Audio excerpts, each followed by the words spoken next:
Kis cserkészek adventi naptára, december 24. Verseskedd! Ma a kifestőn fest ki a holdat és a kismanót. Mivel a kismanó és a hold még mind a ketten színtelenek, ma színezzük ki. Sziasztok, kis cserkészek! Tekla vagyok, és Európából jelentkezem ma hozzátok, innen pontosabban Bécsből, ami Ausztriának a fővárosa.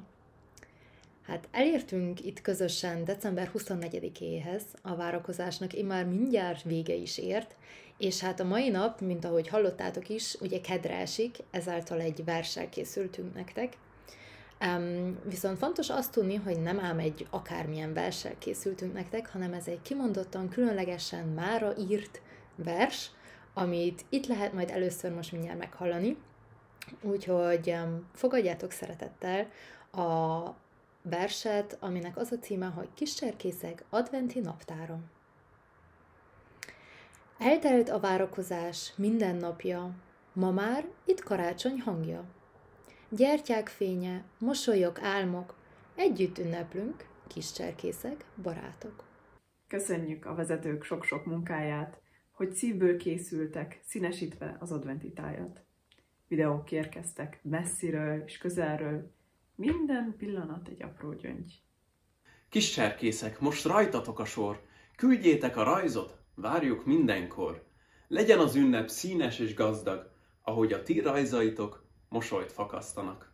És hát így a végére mondjuk együtt, kis cserkészek, együtt vártunk napról napra, most már szól karácsony hangja. Elnézést kérünk, hogy megszakítjuk a műsort, de nagyon fontos híreink vannak. Hogy pontosan miről is van szó, azt most Bájos Borbála elmondja nektek. Át is adom a szót. Köszönöm, Ricsi. Itt Bájos Borbála.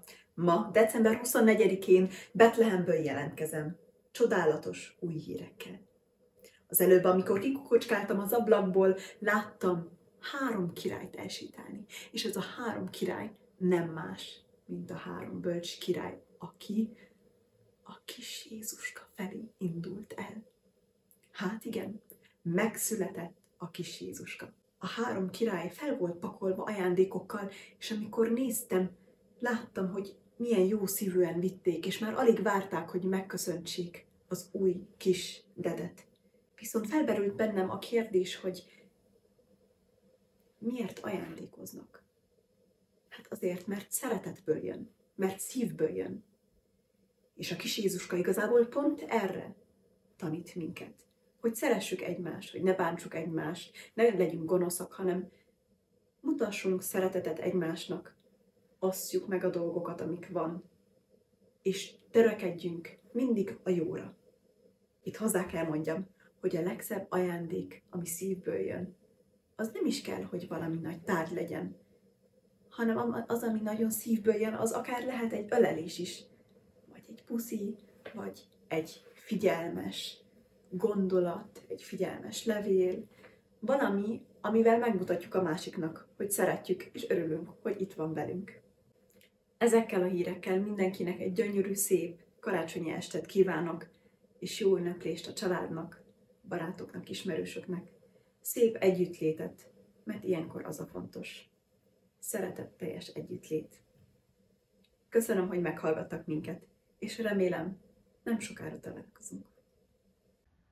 Köszönöm Bájos Borbála, és köszönöm nektek, hogy velünk tartottatok a mai híradóban. Most már mindannyian készülhetünk a szentestére.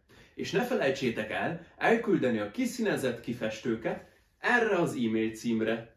Hamarosan jelentkezünk, és addigra is boldog karácsonyt mindenkinek! Sziasztok!